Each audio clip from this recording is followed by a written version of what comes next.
Imagine standing on a dusty plain, the air thick with heat, sweat, and fear. Across the field, you see them, a wall of bronze and scarlet. Their shields glint like the sun itself, their spears aim straight at your heart. They don't speak, they don't move, they just wait. And in that silence, you realize something terrible. You're about to face the Spartans. To the world, they were monsters in human form, men who laughed at death, who trained since childhood not to win, but to never surrender. The Persian Empire, the greatest force on earth, learned this lesson the hard way. Because when you fight a Spartan, you don't just face soldiers. You face centuries of discipline, pain, and an unbreakable code forged in blood.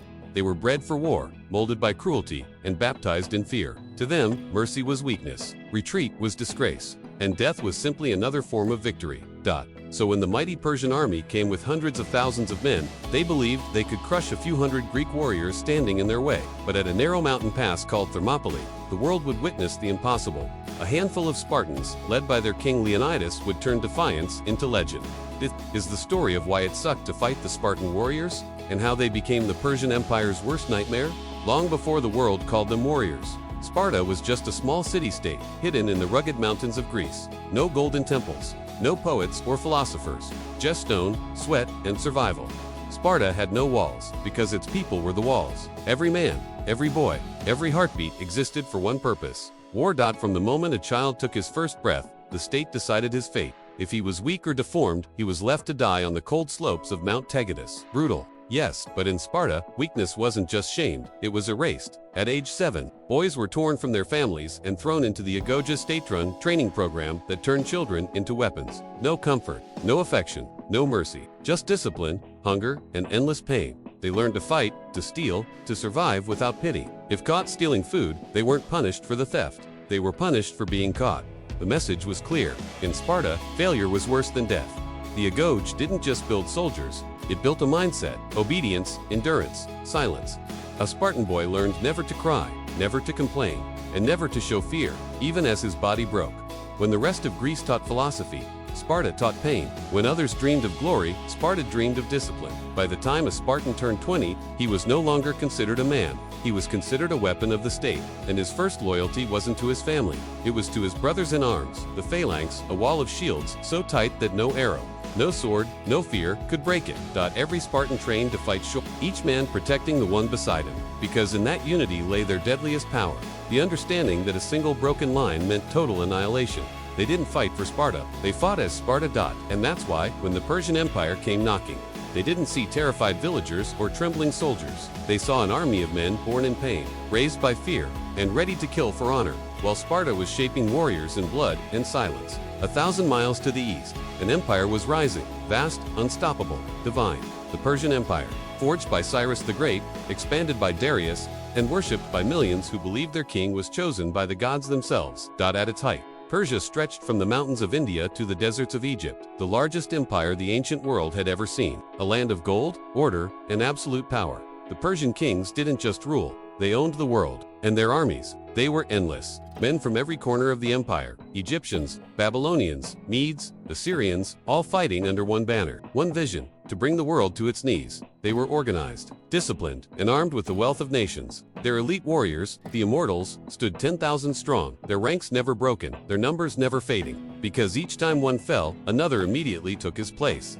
An army that never died. But empires, no matter how grand, are built on pride. And pride has a way of leading kings into wars they should never fight. In 490 BC, Persia's king Darius looked westward, toward the small, fractured city-states of Greece. To him, they were ants defying a god, and among those ants, one stood taller than the rest. Sparta. Darius sent his armies to crush Athens first, to make an example. But at Marathon, the Greeks shocked the world. A small force of hoplites defeated the might of Persia. It was a wound to the empire's pride, one that demanded vengeance. Years later, Darius's son Xerxes would inherit his father's dream and his thirst for revenge. Xerxes wasn't just a king. He saw himself as a god, a living instrument of divine will.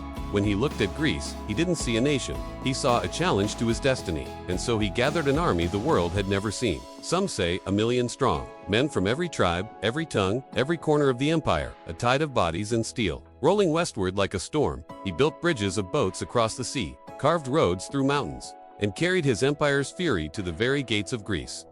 And as this unstoppable force advanced, the Greek city-states panicked, argued, and fractured among themselves. All except one. Sparta did not run. Sparta did not plead. For the Spartans knew something the Persians did not. Victory was temporary, but honor was eternal.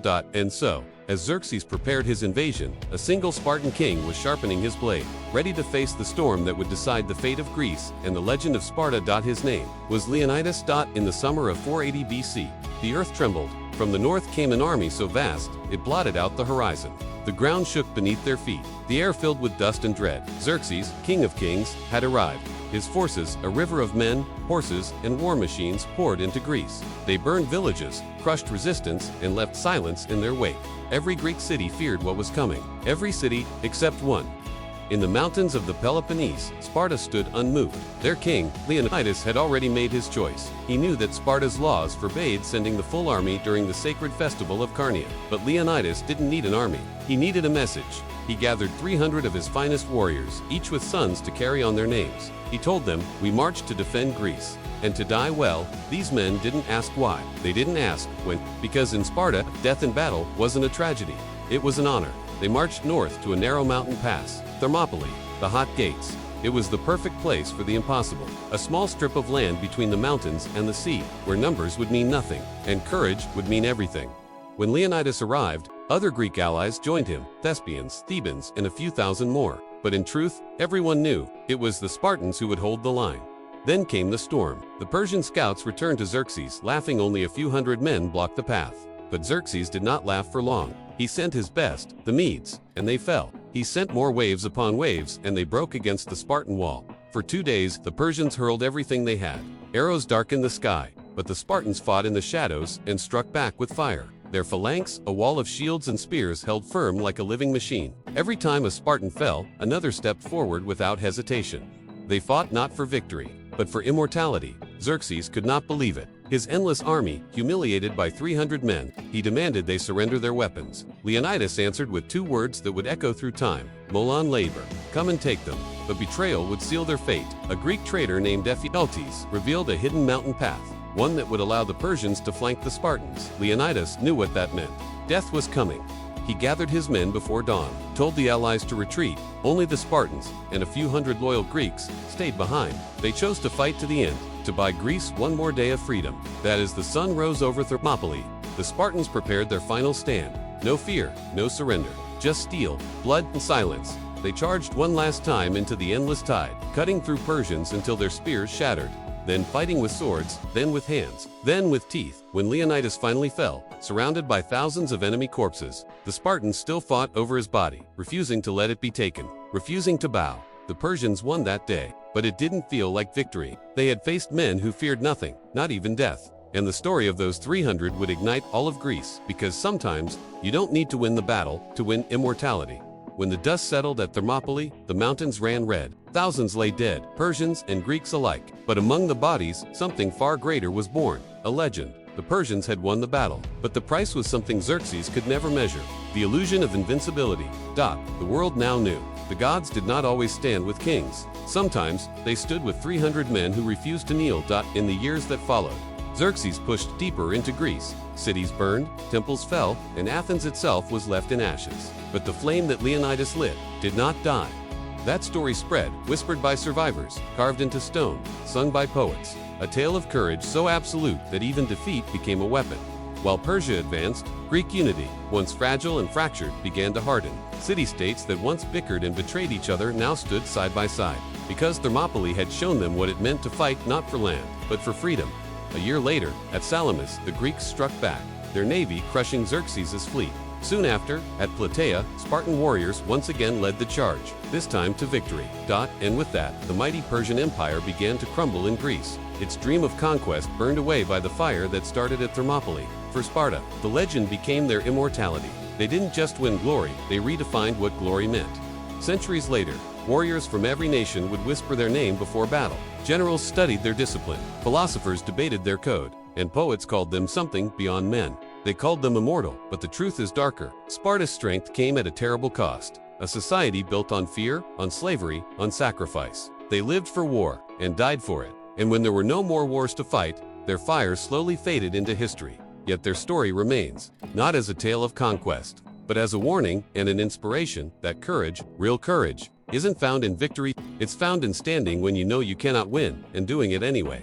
2,500 years later, the pass of Thermopylae still whispers their name. The sea still laps at the stones where they fell. And in that narrow strip of earth where 300 men faced the endless, you can still feel it, that pulse, that defiance, that unbreakable spirit of Sparta. Because some battles are not fought to win. They're fought to remind the world what it means to be free. To understand why the Spartans were unstoppable, you must first understand what ruled them. It wasn't their kings, it wasn't their gods, it was their code, a law older than any man, carved not on stone, but on their very souls. In Sparta, discipline was not just a virtue, it was survival. Every heartbeat, every breath, was trained, measured, and controlled. They believed that chaos was death, and order was immortality. From the Agoge to the battlefield, their lives followed a single principle: do not live to fight, fight to live. They were taught that comfort was poison, luxury was weakness, and fear was the enemy within. Even laughter was measured. Even sleep was a privilege. Every Spartan's life was a test, and failure had only one reward: shame. If a soldier fled from battle, there was no coming home. He would be stripped of his citizenship, his honor, and his name. No Spartan woman would marry him. No Spartan would speak to him. He would live as a ghost, alive, but already dead, because in Sparta, cowardice was a greater sin than death.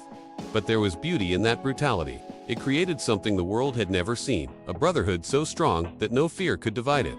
When one Spartan raised his shield, he wasn't protecting himself. He was protecting the man beside him. That was the essence of their code.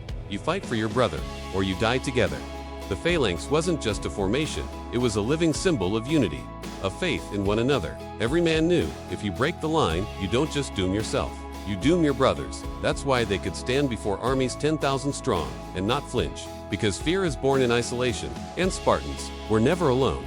But this code came with a cost. Sparta built men who could not bend, and what cannot bend eventually breaks. There was no room for weakness, no room for doubt, no room for humanity. As Spartan's heart belonged to the state, not his family, not his love, not even himself. He lived and died as a tool of war. And when peace finally came, Sparta found itself lost. What happens to a weapon when there's no one left to fight? Their greatest strength, their discipline, became their curse. But for centuries, that code forged their legend. And even today, soldiers and warriors across the world still whisper those ancient words of the Spartan creed: with it, or on it, come back with your shield, or on it. Because in the end, the Spartan code was not about victory. It was about the one thing that can outlive death: honor. Behind every Spartan warrior stood a woman who taught him how to die. In most of ancient Greece, women lived in shadows, silent, obedient, unseen. But not in Sparta. In Sparta, women were not ornaments of beauty or comfort. They were the backbone of the state. They were the mothers of soldiers, and in many ways, the first teachers of war. When a Spartan boy was born, it wasn't his father who inspected him. It was the state, the elders, who decided if he was fit to live. But it was the mother who stood silent as her child was taken away. No tears, no protest. Because in Sparta, emotion was weakness, even for love. From their earliest years, Spartan women were trained, not in war, but in strength. They ran, wrestled, hunted. They learned endurance, self-control, and pride. Because they were told only strong women can bear strong sons. They were taught that beauty fades, but courage is eternal. And when their husbands marched to war, they handed them their shields with words that would echo through history: come back with it, or on it. Those words weren't cruelty, they were conviction. A Spartan woman didn't want a living coward. She wanted a dead hero. While men fought at Thermopylae, Spartan women fought a different kind of battle, a battle of patience, solitude, and sacrifice. They raised children who belonged not to them, but to Sparta. They endured loss and buried sons without tears, because grief was seen as betrayal to their code. Yet despite the iron discipline, Spartan women had a freedom unknown anywhere else in Greece. They owned land, they spoke in public, they could command estates and influence kings. Even Athens, the city of philosophers, mocked Sparta for giving women such power. But the Spartans didn't care. They knew that a weak woman cannot raise a strong man. There's a story of a Spartan mother who received news that all 5 of her sons had died in battle. When the messenger told her, she asked only one question: did we win? And when he said yes, she replied, then I am content. This was the soul of Sparta, not just the warriors, but the women who made them fearless. They didn't fight with swords or shields, but with words sharper than steel. They were the silent architects of courage. the unseen half of the Spartan legend, because a man who fears his mother's disappointment fears nothing else. And so, while the world remembers the 300 men who stood at Thermopylae, it forgets the 300 mothers who sent them there and smiled through their tears. Every empire falls, but few fall as hard or as proudly as Sparta. For centuries they believed themselves untouchable, chosen by the gods, born of fire and discipline. Their name alone could silence armies. Their shield wall was legend, their warriors eternal. But pride is the one enemy even Spartans could not conquer. After Thermopylae, Sparta became a symbol of invincibility. They led Greece against Persia and emerged as heroes. But victory has a way of corrupting even the purest warriors. Power replaced purpose. Honor turned into arrogance. The code that once united them began to consume them. In time, Sparta turned its gaze inward, not to defend Greece, but to dominate it. Their greatest rival, Athens, became their obsession. When the Peloponnesian War began, Sparta and Athens tore the Greek world apart. Brother fought brother. Greek blood soaked Greek soil. For nearly 30 years, they fought, and though Sparta won, the victory left them hollow, exhausted, hated, and surrounded by enemies. The once proud phalanx that stood for freedom now enforced tyranny. They placed puppet governments across Greece, ruled with fear, and silenced anyone who dared defy them. The world began to see Sparta not as saviors, but as oppressors. And while they ruled abroad, they rotted within. Their population dwindled. Their rigid laws, once their greatest strength, became their weakness. A Spartan could only marry another Spartan of pure blood, and few families met the standard. Their warrior class grew smaller with each generation. By the time new enemies rose like Thebes, Macedon, and eventually Rome, the mighty Spartan army had become a shadow of its former self. In 371 BC, the unthinkable happened. The Spartan phalanx, once unbreakable, was shattered by the Theban general Epaminondas. The earth that once trembled under Spartan boots now trembled beneath their defeat. When the survivors returned home, they were not met with songs or honors, but with silence. The same silence that once made them legendary now became their tomb. Sparta had lived by the sword, and now it had died by it. As centuries passed, the walls they never built could no longer protect them. Their numbers fell, their wealth vanished. In their code, that sacred Spartan discipline became a ghost whispered in the mountains. Even when Rome rose to power, the Spartans were left untouched, not out of fear, but out of pity. They were relics, warriors out of time, trapped in a world that no longer needed them. Sparta didn't fall to an army. It fell to itself. To pride, to perfection, to the belief that they could never change. And so the city that once defied the greatest empire on earth was forgotten, not by its enemies, but by history itself. Yet even in death, the spirit of Sparta refused to fade, because though the walls of the city crumbled, the idea of Sparta, that raw courage, that iron will, still echoes through the centuries. For Sparta may have fallen, but its legend never died.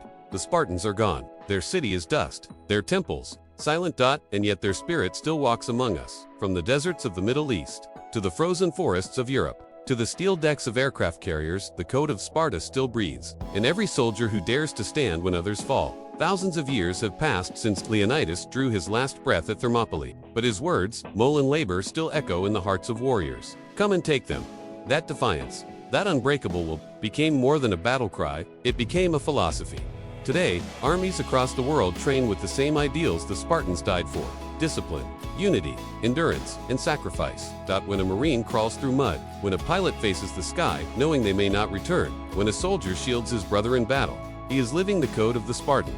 The Spartan phalanx, the wall of shields that once broke. Persia is reborn in every modern infantry formation. The lesson was simple: alone, you are a man; together, you are a wall. Even in elite forces, from SEALs to special ops, the core remains the same. Pain is temporary. Discipline is freedom, and honor is everything. But perhaps the truest legacy of Sparta isn't in the battlefield. It's in the mindset. The belief that greatness is not born, it's forged. That courage isn't the absence of fear, it's walking into it and refusing to kneel. You can see it in sports, in leadership, in anyone who refuses to surrender when the world says stop. That's the ghost of Sparta, whispering through time, and though their empire fell, their story became immortal. Films, philosophies, even military academies study their way of life, not because it was perfect, but because it was pure. They taught us that power means nothing without purpose, that honor matters more than victory, and that one man's courage can echo across 1,000 generations. Every soldier who stands his ground, every leader who faces impossible odds, every human who refuses to give up is a descendant of that fire. The Spartan didn't die on the battlefield. He became a symbol, a reminder that in every age, in every war, in every struggle, the line between defeat and victory is drawn not by numbers, but by will. So when the night is darkest and the world seems lost, remember the 300. Remember their mothers. Remember the code. Because the world will always need Spartans, not of blood, but of spirit, for courage is timeless, discipline is eternal, and legends never die.